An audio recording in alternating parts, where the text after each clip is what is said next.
Hey everyone. All right, so we're just going to see if we can get started here.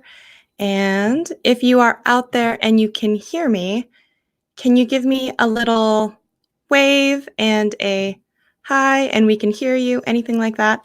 Let me just refresh this and see if anyone is seeing this.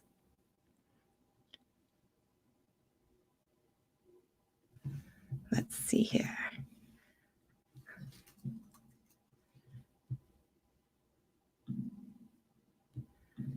All right, is anyone hearing me?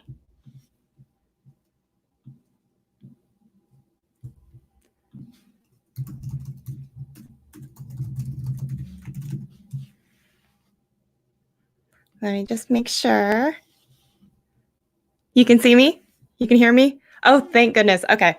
So sorry about that, you guys. So I am running through a different program than I usually am because I don't know, for whatever reason, OBS has just stopped working with my Mac or something. I think it has something to do with updating the operating system. So welcome, everyone. I am Shelly. And I want to say thanks so much to TubeBuddy for having me. I always love, they're so into continuing education and having these weekly sessions with all of these awesome people. I'm honored to be among them. So are you? Yeah, I know, Mac, right? So I'm super happy to be here with you today. I had slides and everything all prepared, but unfortunately, because I can't seem to access them, that just isn't going to work for me. So we're going to go old school and we're just going to have a talk for about 30 minutes. And then there is a Google form. I'm sure Andrew can drop the link to it, where I want to spend about a half an hour doing some Q&A with you as well. So thank you everyone for being here. I really appreciate your time. So today we are talking about collaborations. Collaborations can be a really great way to grow your channel, to make new friends, to really kind of build your authority in certain niches as well. So it's always really great when you can collab with friends and make new friends. So the first thing is, where are you going to find people? So I don't know about you, because I'm not a daily vlogger. I'm not out with my camera in public a lot. I am in my room with the lights talking to a camera, or today's case, not even a camera, it's a webcam. Today it's a webcam because OBS, I couldn't use my other camera. So where am I going to find people when this is where I hang out almost all the time? So there's a few places, first of all, that you are going to be able to find people to collaborate with. The first one is going to be Facebook groups. And, you know, there's definitely Facebook groups for every single type of genre out there, as well as just video creators and YouTubers in general. So it's a really great place to not just drop a, hey, who wants to collab, but just start with, hey, how are you? Having conversations, listening, talking to people. But that can be a really great way. Twitter is a really awesome place to find people as well, where you can join in conversations around certain hashtags. You can actually create lists on Twitter of certain people. So I have lists for, you know, female creators, my tech reviewer friends. I have a whole bunch of different lists, marketing specialists. And so I will go and I will just kind of listen in on whatever conversations they have. If I have something useful, I will definitely try to add something. And then eventually that's where you start to build those relationships as well. It's okay if you don't use Facebook. It's all right. It's okay. There's other places as well. Okay. So another place would be, we have the TubeBuddy. We have our own forum, like our own Discord forum. So that's like a really great place. You can go in there. They have YouTube video ideas, content strategy, like threads. They have a whole bunch of different areas in which you can have conversations with other people, start making friends, start making those relationship inroads, and you might find something in there as well. Okay. Yes. Shout out to the mods for being here. Andrew, Ike, I'm sure Brave Star Gaming is probably in here. I haven't had a chance to look at it. And I want you to know, I always try and make eye contact with, in this case today, the webcam, but I always come back and read every single comment. So I would also, you guys probably know this about me, I have this thing about triple digits. So if we can get to like triple digit watchers and triple digit thumbs up, that makes me happy. So if you could do that, drop a thumbs up for me. Okay, so we talked about forums, and then the next place is going to be in collab space. So if you have any paid level of TubeBuddy, you're going to get 1 year free of collab space, and it's basically an online bulletin board, just another place where people can post that they're interested in collabs, they're interested in being in them or joining other people for collabs. It's just kind of a cool place. You can go in there and look. And then another great place is going to be if you attend any conferences. So I did a couple of collabs just because I met people at Vid Summit or at VidCon. And in fact, there's going to be a great collab video coming out on Salma Joffrey's channel. And Salma has streamed for TubeBuddy before. She was there at Vid Summit. She actually organized a Women of YouTube or Women in Video shoot. And there were a whole bunch of us at the YouTube space, which was amazing. And big shout out and thanks to Andrew for helping. Dee Nimmin was there also helping. So that was a lot of fun. That should be coming out on her channel in the middle of next month, okay? Or no, the middle of this month, okay? So yeah, if you're in conferences, you're gonna find people, you're gonna be face-to-face with them, and that's gonna be a really great way to start the relationship, not just ask for something there, okay? And then this may seem weird, but another place is you can find it from your niche or competition. Because if you stop thinking of them as your competition, but start thinking with them as potential collaborators, that can be a really great way for you to, so you start with leaving comments, thoughtful like comments on their videos, maybe answering comments or questions that they don't have enough time to answer. They are going to notice, believe me. And then eventually when you go in later and you try and DM them, ask for a collab, anything like that, they're going to remember you. They will. Okay, so that's lots of different places that you can find collabs. And then last but not least, there's going to be like some meetup groups. So that's one of those, again, in-person type of things. If you take a look in meetup.com or Eventbrite, sometimes you're going to find different times and places that people are meeting up. So I'm part of the Seattle YouTube meetup. And in fact, if anyone is in the Seattle area, our next meetup is Saturday, November 16th. And we're talking about a whole bunch of takeaways from Vid Summit for those who were there and those who didn't get to be there. So that'll be really cool. Okay, so next, that's where you're going to find people. Now we're going to talk about the different types of ways that you can collaborate with other people, okay? So the first one you can do, and everyone always wants this, and I don't really know why, is the shout out. Everyone always wants the shout out from the larger person. And a shout out is just basically they're doing their own thing, they're doing their own video, and then they say something nice about you and they spotlight your channel in some way maybe, and hopefully send someone over to your channel. And that is the lowest level of collaboration because you're not there, you're not really doing anything. Sometimes you don't know that they're even doing it for you, but that's going to be the shout out. So the second one is more of like a video takeover on each other's channel, and typically with an introduction from the hosting channel at the start. So it could be that I'm going to have a collaboration with, let's say, Salma. And what we're going to do is I'm going to come on first and I'm going to talk about how great she is and how she's an expert at something. And then I'm going to say, Salma, take it away. And then she'll have recorded something that a video file that she'll send to me, and then I will put that in my video, and then I'll probably come back at the end and be like, wow, wasn't that great? Thank you so much. If you guys want to see more of her, go to her channel, right? So that's kind of that handoff or kind of a takeover on each other's channel.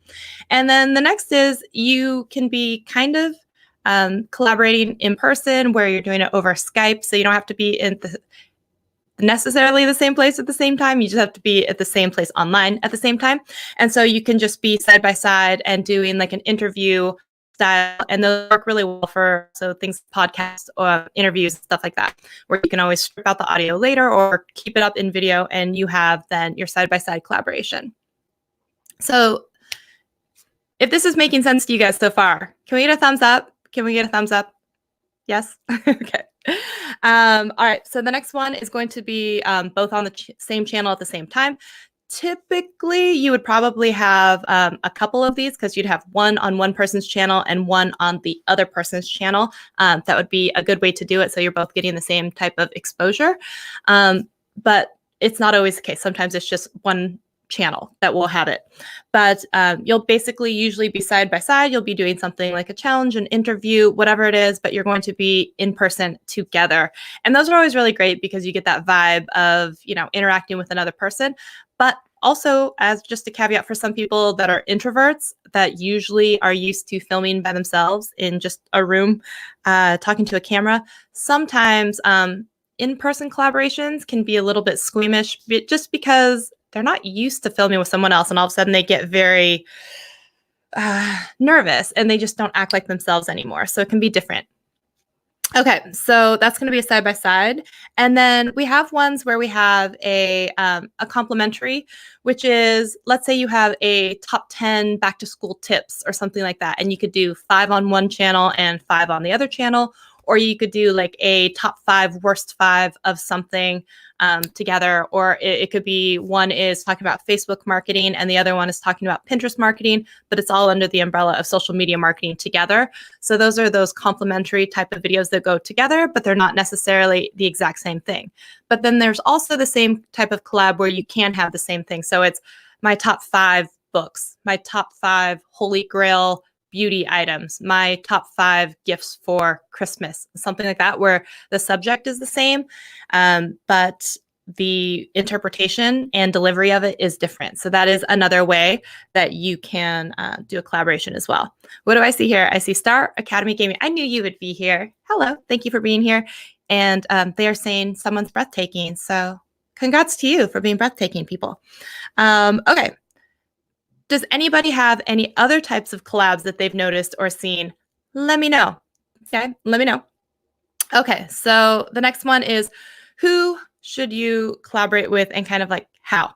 So Pat Flynn was talking about, while he was at Vid Summit, he was doing one of the keynotes, he was talking about the Switch Pod and how one of the people he really desperately wanted to get that Switch Pod in front of, which if you haven't seen it, it is a collapsible tripod. And it's meant for like vloggers to kind of go from a stationary position, like a handheld, to a tabletop setup in just a couple of seconds because the legs kind of swivel out and around. So one of the people he desperately wanted to get this product in front of was Casey Neistat. And he happened to be speaking at an event where Casey also was. And they were sitting in the green room. And he's like, oh, this could be the perfect time to talk to him about my Switch Pod. And he's like, and that's why I didn't. And so the lesson is sometimes you have to pick and choose your moments when you want to ask someone to collaborate with you. Because it's one thing if you're getting ready in the mindset to go out and speak on a stage, maybe that's not the best time to have someone approach you about feedback they want on a product that they're trying to sell. Correct? I mean, if that makes sense to you, I mean, timing is everything in life. If you believe that, give me a thumbs up on that. But another thing to keep in mind is you don't just ask someone huge. Like I can't go run up to Peter McKinnon now at 3 million subscribers and be like, hey, dude, I think we should do a collab. I mean, I could, but the chances of that actually happening would be very, very slim to none. Because if you think about it, like there's a huge dynamic shift in it's beneficial to the person asking, but there's no benefit to the person who's being asked. And so the key to a successful collab is sometimes actually having it where it's almost more beneficial to the other person than it is to you, or it's equal. You know what I mean? Or like that 51, 49%.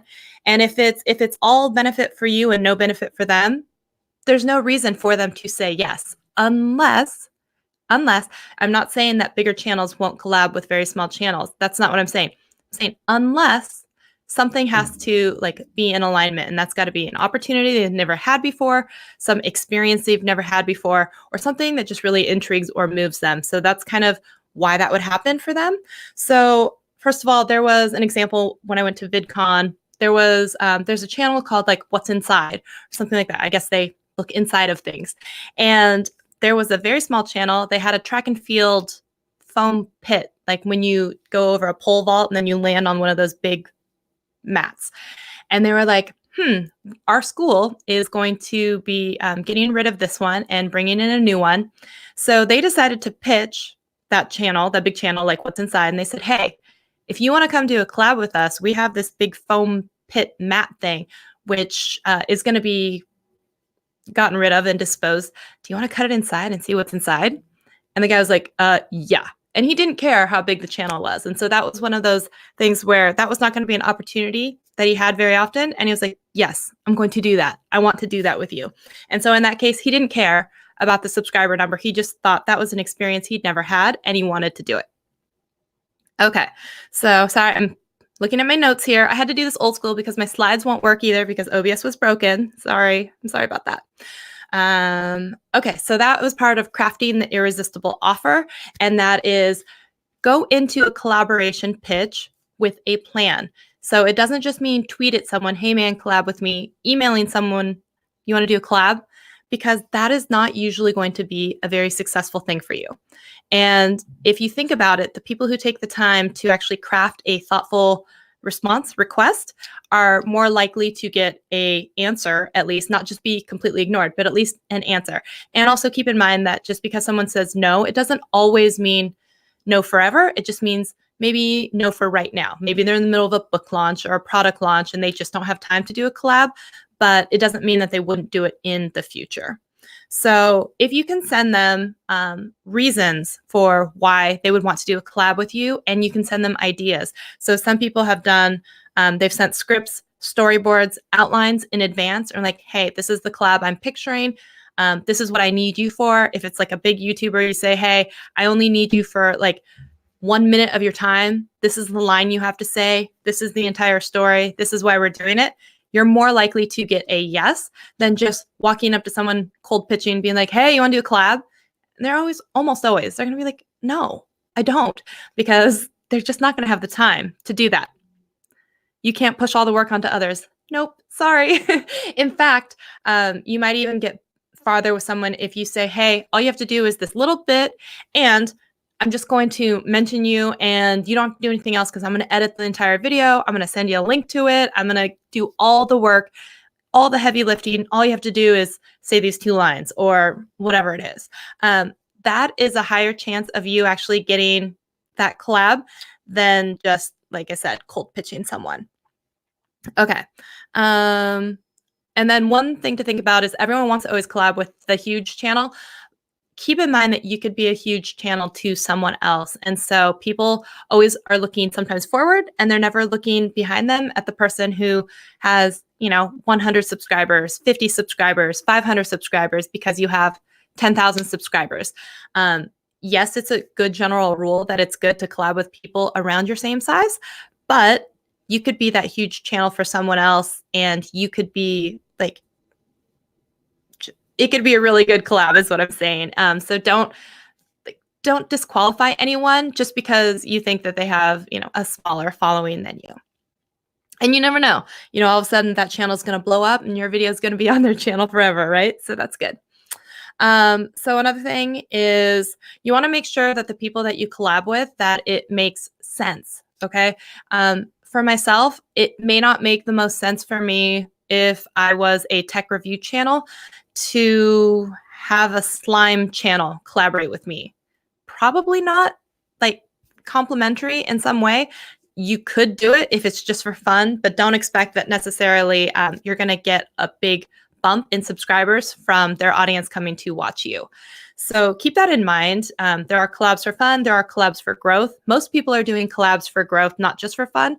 So keep in mind that the audience of the person that you're collabing with, why would they want to watch you? Why would they want to subscribe to you? And are they even the right audience for you? Okay. And then, so there was a complimentary good example where Sophie Dosey, I think is her name. And she's like a contortionist and like does all of these stretches and all kinds of cool things like that. And she did a collab with a photographer because they were having 2 different types of photography like challenges with the same model. So that's a collab that makes sense because it's still something within her wheelhouse. Like she's always getting photos taken of her in all of these different poses and stretching and everything. So that actually makes sense. But like I said, if I was a makeup channel, I probably wouldn't go into like the car repair channel and then try and do that collab because that audience really probably isn't going to be in much alignment. So if your audience isn't aligned, maybe not so much. So we left an iPhone Pro Max in slime for 6 months. I mean, you could. I mean, why not? Okay. All right. So we're going to talk about, again, some ways not to do collaboration. If this is making sense to you guys so far, can we get a thumbs up on this? Yes. Yes. And okay. If you have no idea what the other person does and you have no real relationship with someone, you probably don't want to have a collab with them. Like That's probably not the best person to collaborate with, okay? If you open an email and the only thing is want to collab, hey, want to collab, you're probably not going to get a response. That's probably not going to work for you, okay? And then there's going to be, yay, okay, good. There's going to be some ground rules, I would say, that you want to establish early and often in any collab that you do. And I think these are just really important to hammer out in the very, very beginning, okay? So first off is going to be the timing of the video. When is this going to happen? So is it going to happen on the same day? Is it going to be, what time zone is the other person in? So if I'm collaborating with Salma and she's in Pakistan and she's 14 hours ahead of me or something like that, I can't just say, okay, I'm going to release the video at 5 o'clock, what? 5 PST, 5 her time. Wait, are they going at the same time? Those are things like if it's a complimentary video and it's 5 and 5, people want to see the next video in that collab, hopefully. So if it's not published at the same time, that could be a problem. So if it's published a week in difference time, that could be a problem. If someone does their batch shooting because they've been following along, and a lot of people do that where they only shoot once or twice a month, and you want that collab to go up in a week, it's probably not going to work. So you guys need to know when are you going to actually do the video, and when is the video actually going to be released, right? The type of collab it's going to be a takeover, a handoff, because you don't want to find out that it's supposed to be a handoff video after you've already shot and edited the whole thing and finished it, and then have them be like, okay, where's the part where you say cut to me? Those types of things you want to have ironed out at the very beginning. Also, you also want to say, how are you going to promote each other within the video and after the video? So we're talking description boxes. Are you going to link to their channel? Are you going to link to a particular video, not just the collab video, but a playlist if they wanted a piece of merchandise that they really wanted to push? Is there something that they really want to point people to, like their email list or like some sort of freebie? You would want to know that beforehand and have that link so that you can put it in your description. It's also a good idea to put it in the info card, the video that they're going to be doing, as well as maybe a link to their channel, right? And then also at the end card, the very end of the video, there should be the 2 floating heads, a subscribe for you, a subscribe for them, and probably their video as well. So you got to make sure that when you're doing your video, your end screen, all your spacing, that you're ready and prepared to make sure you have all that information there as well. Then you also want to make sure, okay, we talked about the time differences. You also want to talk about how much social media promotion are you going to be doing? Are you going to be tweeting about this? Are you going to put this in your Facebook groups? Are you going to put this in an Instagram story or IGTV post? Are you going to have links to that particular video? So are you going to @ and mention them inside so that they can go ahead and repost those types of things? If you can think about those types of logistics beforehand, it saves that like, oh crap moment. What are we going to do as soon as the moment like it goes live? There should be a plan in place, right? So we got descriptions, info cards, sub buttons. Remember when we talked about bullet points? Bullet points right here. Social media sharing, both counts. Okay, you should also be sending a link to the video, usually unlisted, 24 to 48 hours ahead of time so that the other person can, 1, verify that you made the video, because there's nothing worse than doing a half-sided collaboration where you release a video and then they're like, oh, I haven't filmed mine yet. And you're like, excuse me, what? We're supposed to have this video go out on this date. So if you have that video link beforehand and you've already looked at it and approved it, and then you can be like, okay, yeah, we're good to go. Let's do this at 5 o'clock PST time or whatever time it is. So you want to make sure that that video is unlisted. They can go look at it. They can comment or give a thumbs up on it. And then because also when a video is unlisted, you can leave a comment on it. So it's really good to have the other person leave a comment, the first comment on it. Be like, hey, thanks so much for collaborating with me. So excited. And here's my, video as well, or whatever, if they leave the link. So you can arrange all of that before the video goes live. Also, you may want to do things like include them in your tags so that, in the description, in the tags, and in the title, and possibly in the thumbnail too, so that people know that it's a collab and who it's a collab with. It's a really good way to make sure that all of that is brought to surface, okay? Okay, we've talked about how many social media links, all of that good stuff. All right, so let me just make sure that we've hit all the groups, where you're going to find them, the different type of collabs, who you should collab with, who you should not collab with, how not to do a collab, and what to do in general. Okay. Yay. Okay, so that is everything about collabs. If you have additional questions about them, make sure that you fill in the survey, in the Google form, because I want to make sure I give first priority to all of them before I go into the comment section, okay? And then we are going to go into some Q&A, so we're going to spend the rest of the time, and I want to talk to you guys and see what kind of questions you have and how I can help you out. By the way, I don't think we did this at the beginning because I was so frazzled about the whole thing not even working. Andrew could tell you it was a thing, but I'm Shelly. My channel is Shelly Saves the Day, and I do YouTube Explained Simply and making video approachable. So if you ever want to come check me out, I would definitely appreciate that. And again, thanks to all the people here at TubeBuddy and the moderators. If you haven't checked out TubeBuddy yet, which would be strange, but make sure you do. It's a free browser extension. You can use it to do so much, optimizing your tags, titles. You can do A/B thumbnail testing with certain levels like legend and all kinds of cool research. And then, oh my gosh, my favorite thing are comment filters, responding to comment filters. Yes. Okay, so let me go in here and look at some of these questions. So this would be a good time now. If you guys haven't had a chance yet, go ask some questions in the Google form because there's only a couple questions in here. So I want to make sure, there's a very good chance we'll get to your question because we don't have very many in here. Okay, so here we go. It says, I feel like no matter how creative a tag is, that it doesn't help my videos to get seen. Also, no, I'm not going to do that.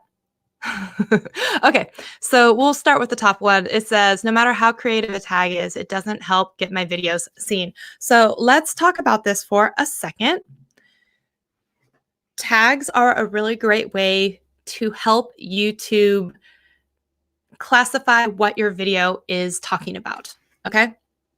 Now, using Keyword Explorer, Google keywords like trend type stuff is a really great way to start thinking about ways to craft your title and start to gauge interest on how many people are interested in your particular topic.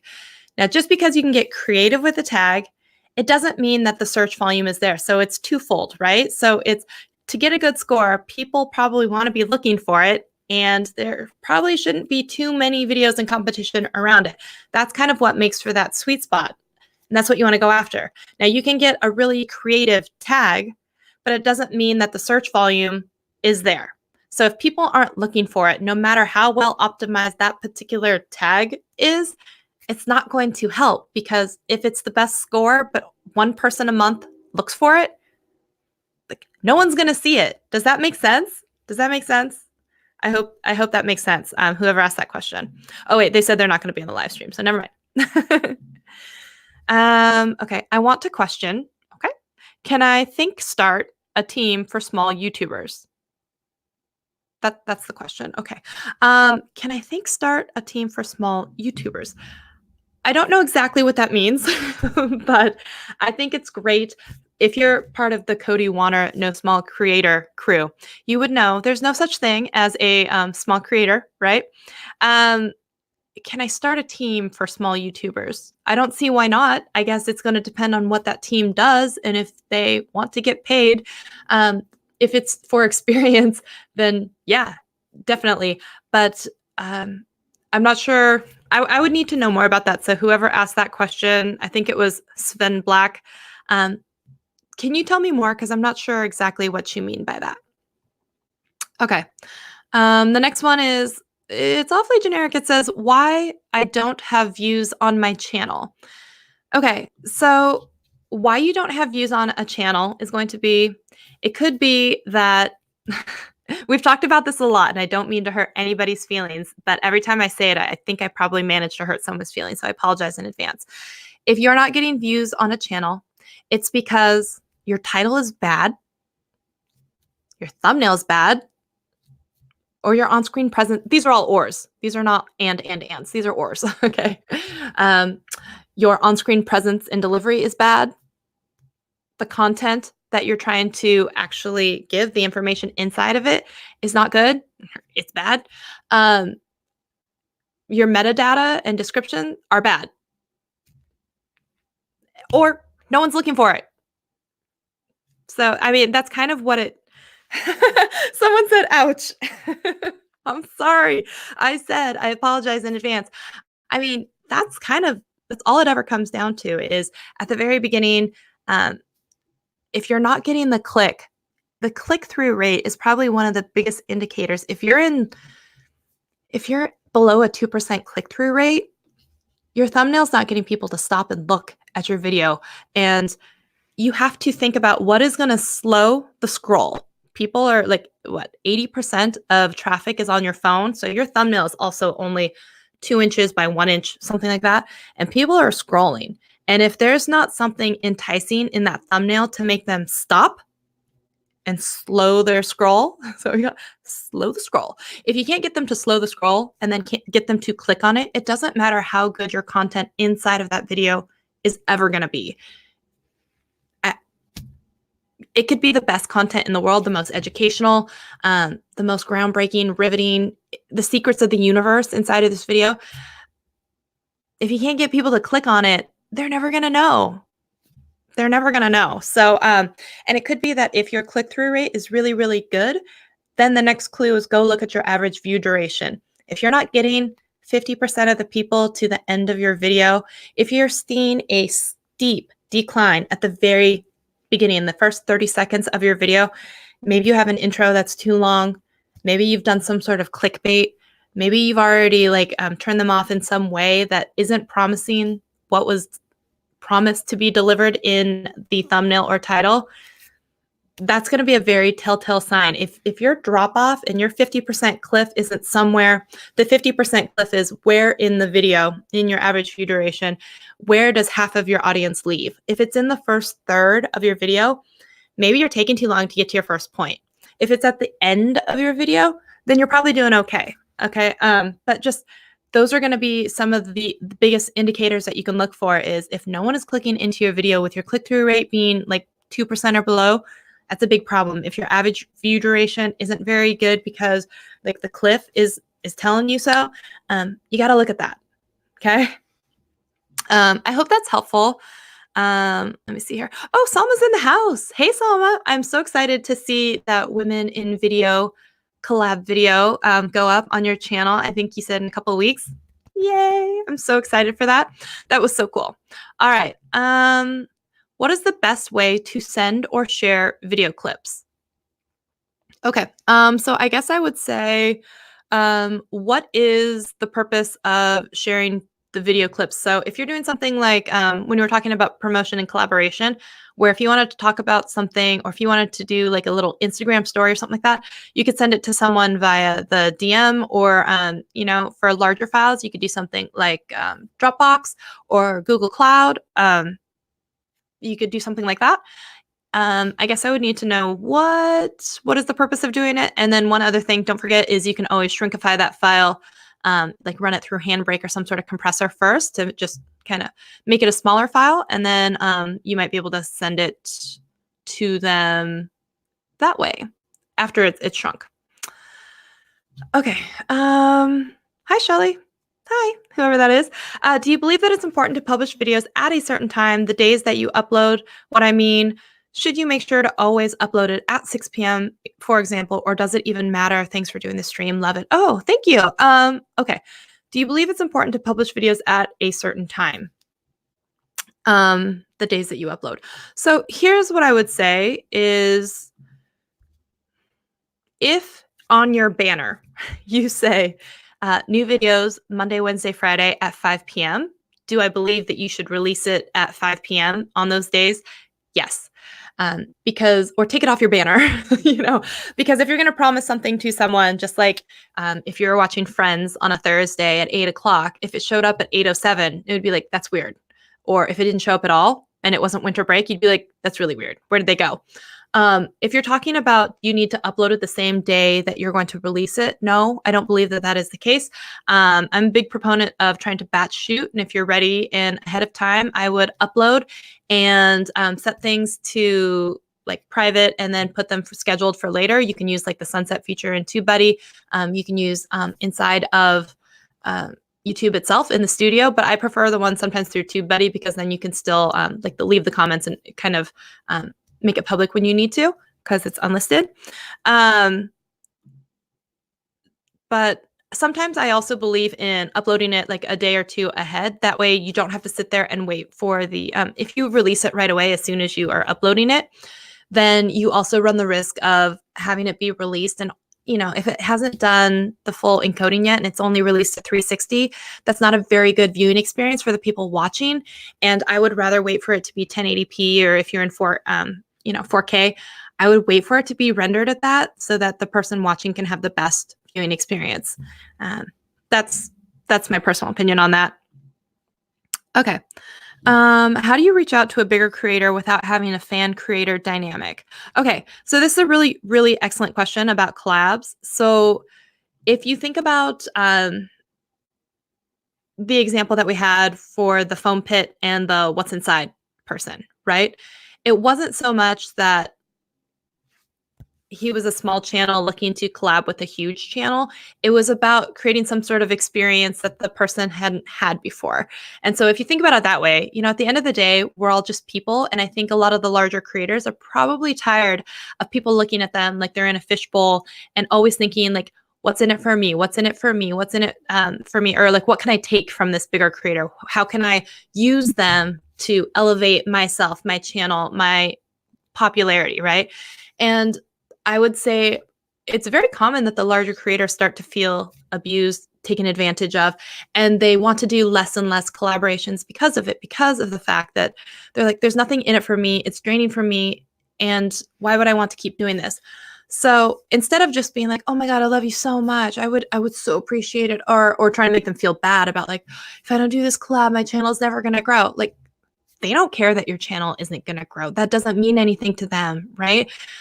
What they would care about, though, is that like, hey, I know that your mother happened to pass away from cancer, and, I'm doing a video where all of the AdSense money goes to the American Cancer Society. And I would love it if you did a 10-second, clip, like an Instagram story, and you sent it to me, whatever, about what it means to you to have early prevention in and going to a doctor and how it can help prolong someone's life. Okay, I'm not a fan. I'm just I'm creating something that has an emotional attachment to them or some sort of bond in some way that might have them like stop for a second. It's again slow the scroll when they get that email and they see that and they're like, whoa, maybe that's something I'm going to do.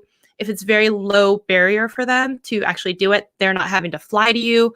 They're not having to clear 5 hours out of their schedule, which is very busy. They're not having to worry about different time zones. They literally, you say, hey, this is a compilation. Can you do a 10-second clip and send it to me? That would be amazing. You might get a yes out of something like that. So just as an example, I was at Vid Summit, not this year, but last year. I was there last year too. But I happened to pick up my phone and in the hallways, just ran into a whole bunch of people. There are 13, 14 people, creators. And I was like, hey, do you guys want to do a collab right here in the hallway? And they're like, well, I don't know. And I was like, oh, it's 2 questions. It's what do you do when YouTube makes you sad or something like that? And they're like, oh, yeah, I don't have to think about that.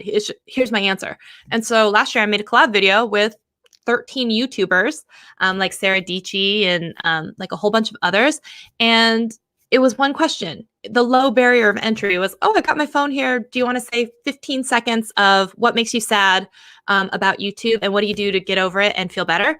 And they all said yes. So, I mean, you can go look at that video on my channel. It doesn't have very many views, but it's one of those like linchpin moments for myself where I was just like, this is amazing just by the power of asking. And it was super simple. So, I would say instead of the fan creator dynamic, just say it's person to person. So whatever you can do to make it person to person, you're going to be all good. And here we go. What is the best way to find other small channels in my niche? Awesome question. Okay. So Facebook groups, Twitter groups, meetups, those are going to be the places to start. right? And then also you can have that up in collab space where you can say what kind of creator you are, what kind of collabs you're looking to do, who you're wanting to collab with, and just have that there because people will be browsing and looking. But start with the Facebook groups, and I think you're going to find that you're going to, there's everything, crocheting, knitting, embroidery, all of those types of genres. I don't know what to call it, niches. They all have Facebook groups. So I would take a peek at that, and I think that that would definitely be a good place to start. Hold on one second. It's totally water in there, though. There's no coffee. I'm going to have coffee right after this. Trust me. Okay. What is the best way to answer comments? With TubeBuddy, like canned responses is a great way to start off. And I know some people aren't crazy about them, but it is the most efficient way to get through comments, I swear. So if you have like a library of 15 different canned responses just to start off the comment, and then you can filter with the comments I haven't responded to yet, go in there and just add that. And then I found another really easy way is to use the voice button where you can just speak your response, but you have to say, you know, thank you so much for watching, exclamation point, I appreciate you, comma, whatever it is. So you say that, and then you look for any of the typos that it didn't hear, and then you hit send, and you do, you know, 5 minutes while you're waiting in line at the bank, or 5 minutes while you're waiting someplace else. And it's amazing how fast it totally will go through. And again, you can use, I like the TubeBuddy app because the canned responses are still available on there, and it's really easy way to kind of do that as well. So I would definitely check that out. It is a game changer, I think. It's definitely how I answer most of my comments. So, hi, Shelly. Thanks for informative comment on collabs. You're welcome. My question is about promoting videos. Awesome. Okay. I don't use the typical social media such as Twitter, Facebook, or Instagram because I want to concentrate on my channel alone. Where are some places I can share my videos to increase views? I mainly do craft videos and J fashion content. I don't know what J fashion content means. Someone explain what J fashion is. Okay. Tell me what that is. I'm not sure. Okay. So here's the thing is you may not like Twitter, Facebook, Instagram. It doesn't mean that you shouldn't be on there, because if you really want more eyeballs on your video, the distribution strategy is sometimes more important than, in fact, there's a really great quote where Desiree, my friend Desiree, who has the TubeBuddy Women of Video or Women in YouTube podcast, which if you didn't know, thank you to TubeBuddy for sponsoring the podcast, not only Dusty Porter's, which is TubeBuddy Express, which comes out on Fridays, I believe. And then on Tuesdays is Desiree's podcast. It's new. It's talking all female creators, all talking about their experiences as a woman and just as a content creator on all of these platforms. So there's some LinkedIn specialists, but a lot of YouTube specialists. I have an interview that will be going up on there because it was a collab that happened during Vid Summit. I did a podcast episode recording. It will be up on that podcast. I would definitely go recommend listening to it and go give it 5 stars, because new podcast, it's hard to get noticed right away. So the more 5-star reviews, it helps other people. And so please do that. And thanks to TubeBuddy for sponsoring both of those podcasts. But here's the thing is she is going to have a video, I believe, coming out. It's a 7-day strategy where it's talking about, okay, you've made a video. Now what? And I talked about this once in my YouTube series, the how to start a YouTube channel, and about distribution and like how to publish videos the right way, where just because you have a video, that's not where the hard work stops.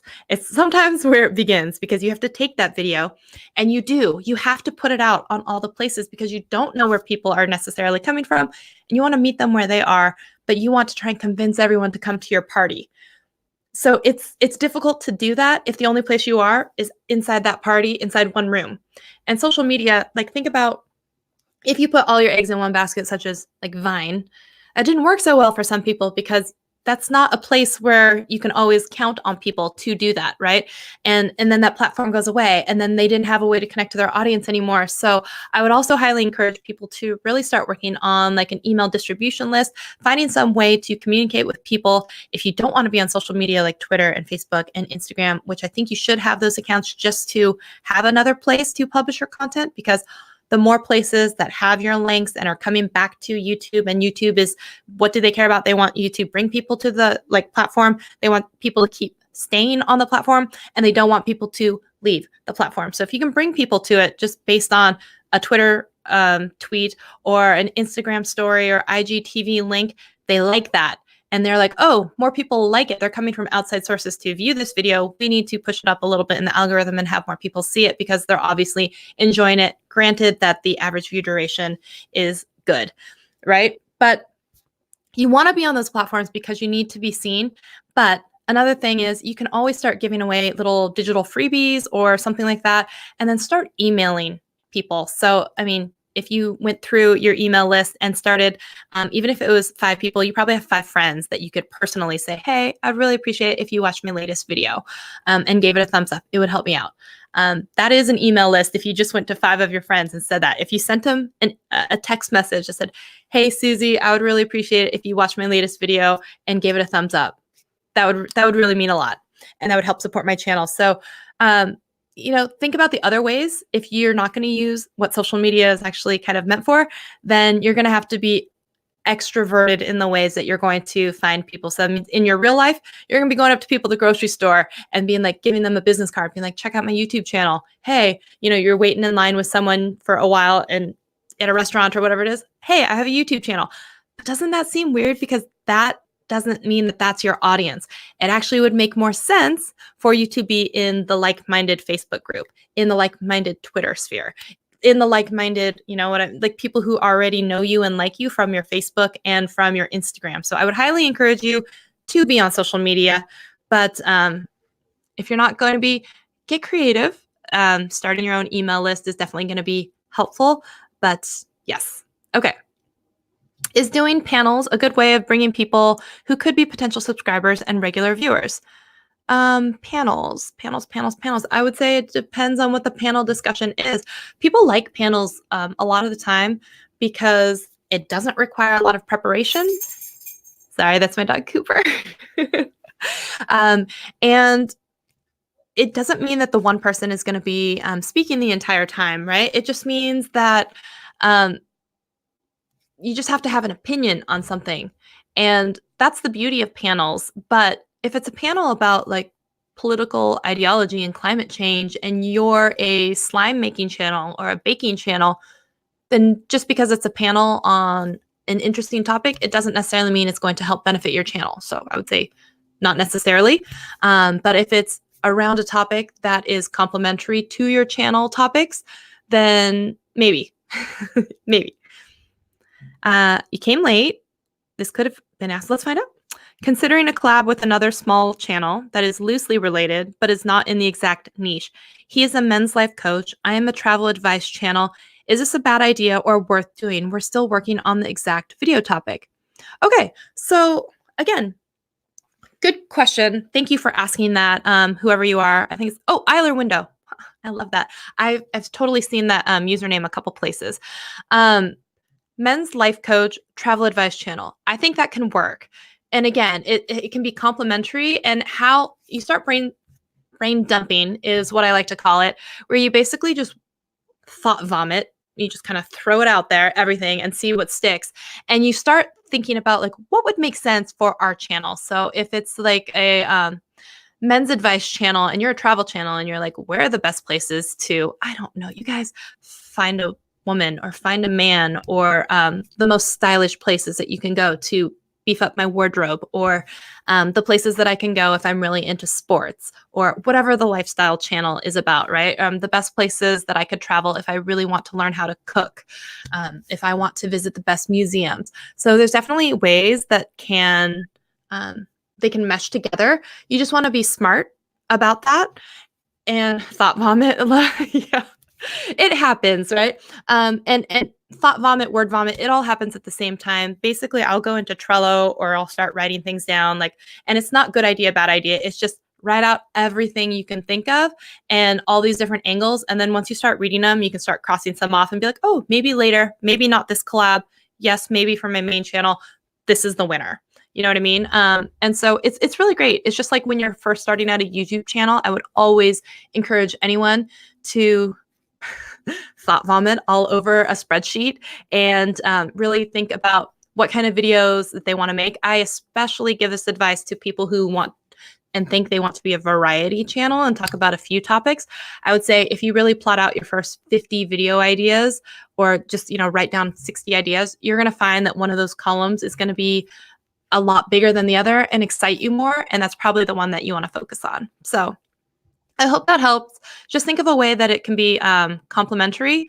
And I think that will totally work. If it was like the best 5 things to pack in your carry-on or, things that you should always bring with you when you're traveling when it comes to like men's fashion or whatever it is, I think it can totally work. Just like I said, work out all those details like you talked about earlier, like where's it going to live and when's it going to go live, all that good stuff. Okay. I think you already asked that question about panels, so that's okay. Hey, Modern Day Tech, good to see you. Okay, you guys, that is all of the questions that I see in the Google form. So if you have any more, drop them in the Google form so I make sure I see them. I'll refresh the page one more time just to make sure.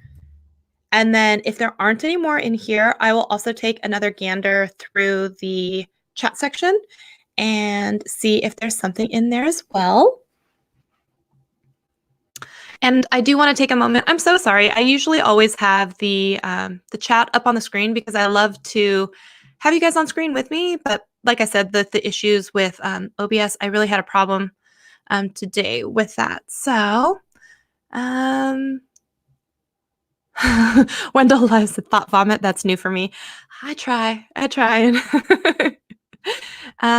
Let's see here. Healthy places for men to travel. See, people are already giving you ideas.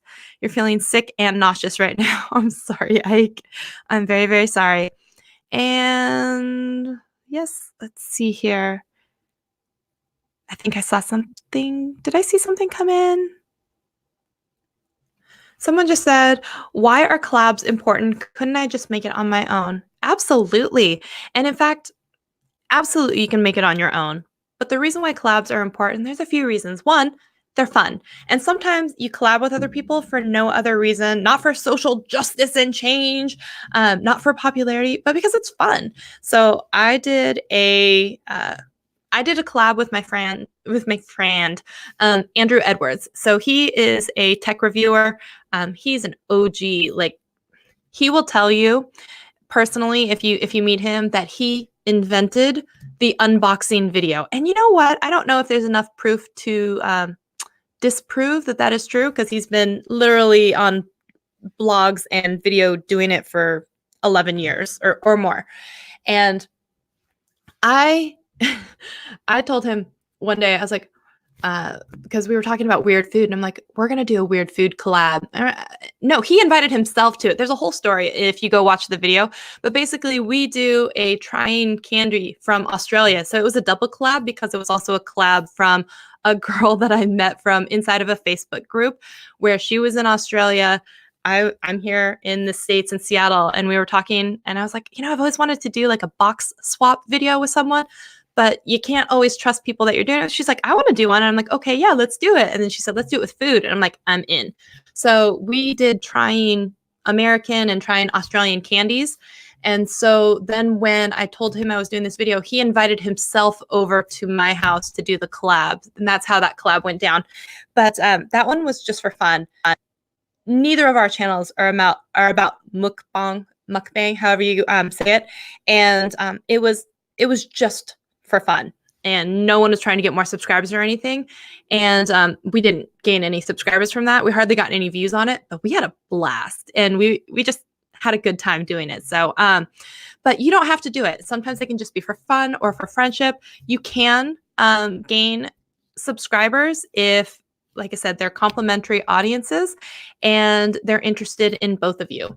I've seen some collabs where the audiences don't mesh very well with the person they bring on to do the collab with, and it doesn't work out well for either channel. And in fact, I've seen some collabs where people say for the original poster, I'm unsubscribing because you support X person and I don't like X person. So I've seen some go horribly wrong, but absolutely, can you do it by yourself? Yes. Why you should do them? Lots of reasons. Growth, fun, education, all the good stuff. Okay, Let me see here. How do you enter the 250K giveaway? Do I need an Instagram account? First of all, how exciting is it that TubeBuddy is almost to 250,000 subscribers? I remember celebrating like when they were 50,000, 100,000. I mean, it's insane. And then when they broke 200, it's so cool. If you didn't know, there is a giveaway going on for the 250,000 once they reach it, and they're so close. So if you haven't yet subscribed to TubeBuddy, make sure you do that. And there's an entire video actually about it, and it explains how to be entered in it. So I would definitely encourage you to do that because they're giving away like lots of upgrades and all kinds of good stuff. Get in on that. Get in on that. And if you're not going to get in on that, but you still want discounts, all of us have codes, including mine, Shelly's Buddy, and it'll save you some money off there too. Okay. What should I do to get more subscribers? I get views, but only a few of them subscribe. Okay. So this could come down to a few things. Depending on the type of channel that you have, if your channel is mostly a utility channel, you may find that like a tutorial channel sometimes where people aren't coming necessarily for you, they're coming for how to learn to do the one thing that they needed to do, and then they bounce. So that could be a reason why sometimes people don't subscribe to you because they're not bought into who you are and your message yet. They're really just using you as a quick fix band-aid for whatever it is that they're trying to accomplish. So just know sometimes growth is slower on those tutorial channels. And also it could be that if you're waiting till the very end of a video to remind people to like, subscribe, share, any of that stuff, whatever you want them to do, sometimes in most videos and analytics, you only get 30% of your audience at the end of your video. So if you're saving it all towards the end, you may want to think about switching it up and putting it towards the beginning or middle when more people are still in your video. Also, it could, well, look at your analytics too to see if people are dropping off early in, because there may be things that you're doing that are turning them off, like a really long 20-second intro. People aren't going to subscribe and sit through that just a lot of the time because they don't like that. And if you're not asking them, if you're not giving them a reason to subscribe, a lot of the things that can help here can be something like if you want to do a series, like a steps 1 through 5 of how to do drywall. Paul Peck, don't murder me. I don't know. I'm sure there's more steps. Okay. And you're like day 1, sanding, day 2. I don't know why I ever chose this stupid example every time, and he gets me because I suck at this. Okay. Painting, mudding, whatever it is. So, Paul, if you do that, you want to make sure you have a circular reference to the next video you're saying. Make sure that you are subscribed because you don't want to miss the next step, which is making sure that the tape is flat against it and you don't see these seams or whatever it is. You guys, please remind me never to use another drywall reference ever again, ever. Oh my gosh. Okay. And if you can create some sort of circular reference there and then have people subscribe because they don't want to miss the next in the series, that can be a really great way to help people do that as well. Sorry, I've been wearing these headphones only because I wanted to make sure the mic was working, and then I forgot to take them out, so I apologize. Let me see. Did I? Oh, it keeps jumping around here. And yeah, but a few of those things. And then the other thing is you just have to make more content, and it has to be content that is appealing to the people that are watching, because you can go into a Facebook group and spam and say, hey guys, go watch my video. But if it's not the people who are actually interested in that content, just like if I'm not interested in travel, then like you dropping your metal guitar tutorial inside of a Facebook group, just because I even viewed it doesn't mean I actually want to subscribe to your channel, right? So it's about finding the right subscribers. Is there an easy way to share a video on Instagram, desktop, and or iPhone? So one thing that I would probably do, I would create like a vertical video or something that you can put on IGTV, because if you don't have 10,000 subscribers, you don't get that swipe up feature, which is really nice. So what you can do in IGTV is if you make, take the best 1 minute of your video, or just create a handheld, like, hey guys, I released a new video and here's what it is, and I'd really love for you to check it out. Whatever it is, go for about a minute.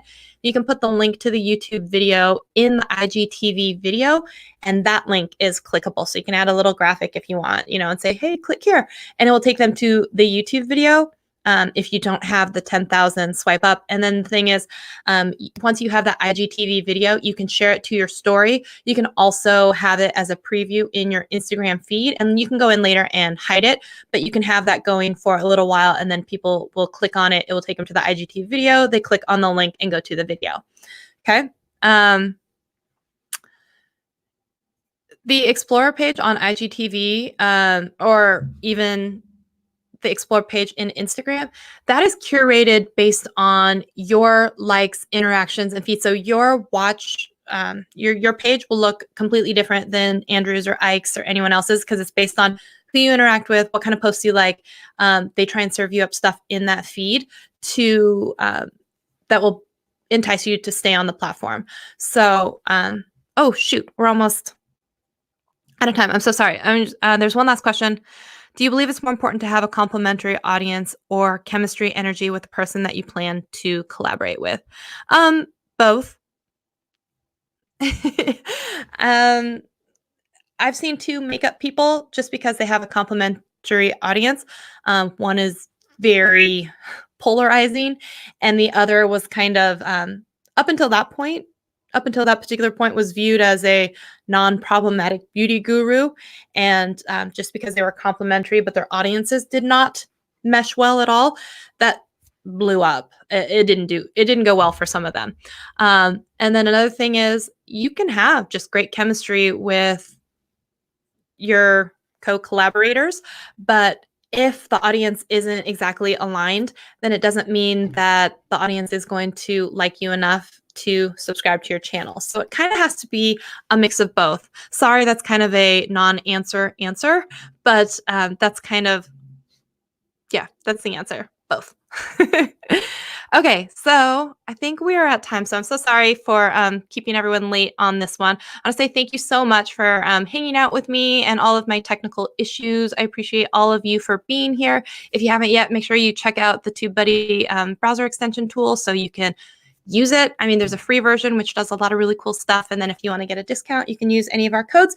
And make sure, if you like me, come check out the Shelly Saves a Day YouTube channel. And then I'm also trying to spend a little bit more time in the Discord community, even though I got kicked out once, I think accidentally, and then I got back in. But yeah, I'm over there too. So I want to say thanks everyone for being here. And thank you to all of the mods for all the hard work that you all do. I will see you guys in a stream in like 2 months, right? Okay, bye guys.